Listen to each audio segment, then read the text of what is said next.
Bonsoir à tous, je suis Madame Cobé, professeure d'éducation musicale et professeure principale des 6e 1. Voici une petite vidéo qui va vous aider à réaliser les manipulations pour rendre l'ENT visible aux familles et une partie du personnel du collège. Cette vidéo s'adresse aux professeurs, mais surtout aux professeurs principaux qui doivent débloquer les fonctionnalités afin que tout le monde puisse travailler dans de bonnes conditions. Comme vous pouvez le remarquer, j'ai fait un certain nombre d'imprimes écran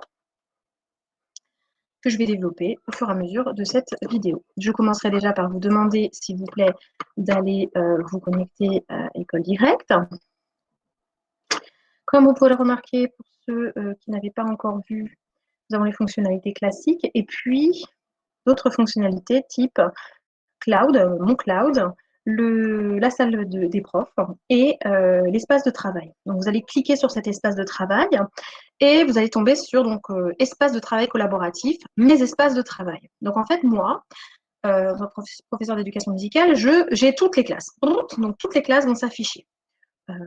Évidemment, vous ne serez pas tous dans ce cas. Toutes vos classes s'affichent. Vous êtes professeur principal, admettons, de 5e 1. Vous allez cliquer sur l'espace de travail des 5e 1, puisque c'est vous, en tant que professeur principal de 5e 1, qui devez débloquer les fonctionnalités pour que vos collègues puissent travailler. Donc, vous cliquez, s'il vous plaît, sur la classe, votre classe. Hop. Vous allez tomber sur l'espace de travail de vos élèves. C'est noté ici. Bienvenue sur l'espace de travail de la classe de 6e 1. Et puis, si on regarde d'un peu plus près, vous allez voir un certain nombre d'onglets, d'accord, qui s'affichent. Accueil, bon, sur lequel on peut trouver les post-it, éventuellement l'agenda, les discussions que vous allez pouvoir avoir avec vos élèves, le cloud, là vous allez pouvoir mettre vos documents et vos cours, les membres, l'activité en fait régulièrement qui va se passer sur le cloud, hein, on le voit, c'est comme un fil d'actualité.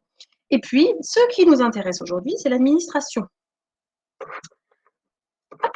Donc, vous cliquez, s'il vous plaît, sur administration. Quand vous cliquez sur administration, vous tombez sur l'administration de votre classe, dans la classe dont vous êtes prof principal.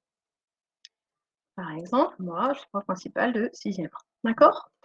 Ici, vous allez avoir des petits onglets à cliquer. Par exemple, visibilité, vous devez laisser privé. Inscription, vous devez laisser fermer. Alors, je ne suis pas allée au bout, mais le cloud doit être ouvert. Donc, vous cliquez sur ouvert, mais normalement, il est déjà ouvert. Et discussion, donc c'est encore en dessous. Pareil, discussion ouverte. Sans ça, les parents ne pourront pas voir le cloud, donc ne pourront pas voir les cours et ne pourront pas discuter. Ensuite, voici le deuxième espace sur lequel j'aimerais attirer votre attention. Vos élèves ont été cochés. Les professeurs de votre classe ont été cochés. D'accord ? Mais le personnel, non, et les familles, non. Et c'est pour ça que les familles ne voient pas. Donc, vous allez cliquer sur personnel, s'il vous plaît. Alors, donc, quand je clique sur personnel, sur ma classe de 6e 1, je tombe sur cet écran qui m'indique, s'il vous plaît, allez cliquer dessus, ajouter des personnels, tout simplement. Hop.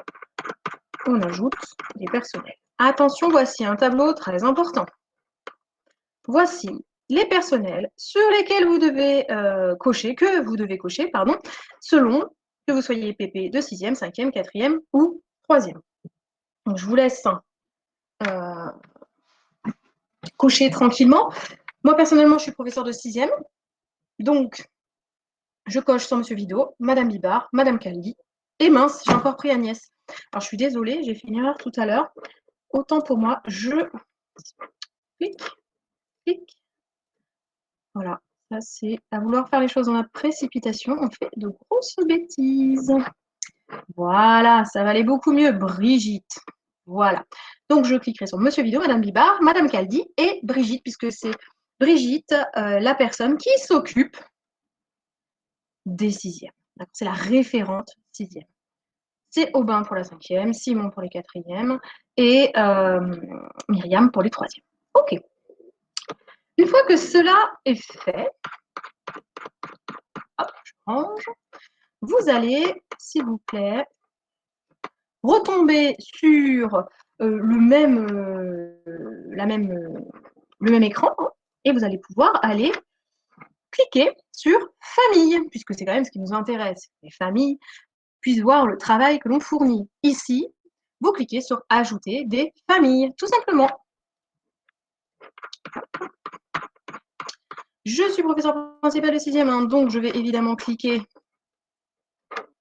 sur 6e. Une fois que j'ai cliqué sur 6e, je vais voir apparaître les familles, toutes les familles des 6e.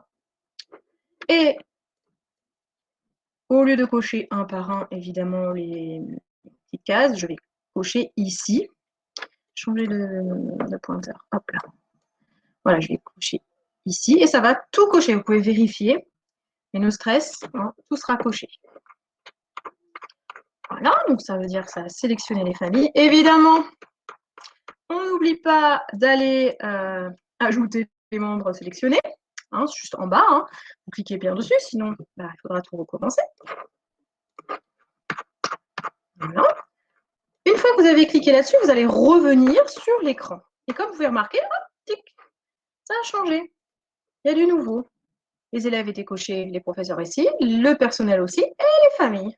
Donc dans mon cas, il y en a 46. Attention, dernière manipulation très importante. Avant-dernière, pardon, tant pour moi.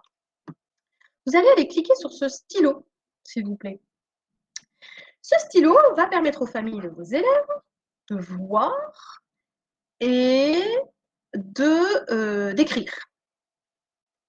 D'accord? De vous écrire. Voir les cours et pouvoir discuter avec vous. Une fois que c'est fait, donc normalement, quand vous appuyez sur le stylo, ça coche tout. Revérifiez si vous avez peur, mais normalement, ça coche tout. D'accord? Une fois que cette manip est faite, la dernière manipulation à faire, qu'il ne faut surtout pas oublier, ne partez pas comme ça. Eh bien, tout simplement, vous allez appuyer sur la petite disquette afin de sauvegarder, tout simplement. Et vous verrez que la manipulation sera terminée. J'ai reçu quand même des recommandations du chef d'établissement qui me demande de vous faire passer un petit message. Il faudra vérifier. Donc, tous les professeurs principaux doivent vérifier que les autres collègues ont fait la manipulation afin de pouvoir travailler. C'est-à-dire que si ce n'est pas fait, ben, en fait, il manquera une partie du travail. Il faut que tout le monde fasse cette manipulation. Ensuite, Monsieur Vidot nous met en garde sur le fait de créer trop de groupes. Regardez, je mets ça de côté. Je reviens sur cet écran-là. Ici, donc espace de travail, d'accord, on est tous d'accord, c'est toutes les classes que vous avez, et vous avez la possibilité d'ajouter un espace de travail. Vous n'utilisez cette fonction que si vous avez des demi-groupes, des groupes de spécialité pour les lycéens, le latin, la chorale, etc., etc. Évitez de multiplier le nombre de groupes, sinon ça va alourdir la plateforme, tout simplement. Je terminerai mon propos par les vidéos. Quand vous ajoutez des vidéos, si vous les ajoutez directement dans le cloud, ça risque de prendre beaucoup de place. Et c'est très fâcheux. Et puis en plus, ça risque de prendre beaucoup de temps. Puis ça se trouve, même l'école directe ne l'acceptera peut-être pas. Pensez à passer par des liens de type YouTube. C'est-à-dire vous faites une vidéo, vous enregistrez une vidéo, vous la mettez sur YouTube, vous récupérez le lien et vous mettez le lien sur le cloud d'école directe. Comme ça, c'est beaucoup moins lourd. Voilà. Si vous voulez, plus tard, je ferai une vidéo qui vous explique comment faire. En attendant, je vous souhaite une excellente soirée. Pensez bien à faire la manipulation. Et voilà, à très bientôt. C'était Madame Kobé. À bientôt. Au revoir.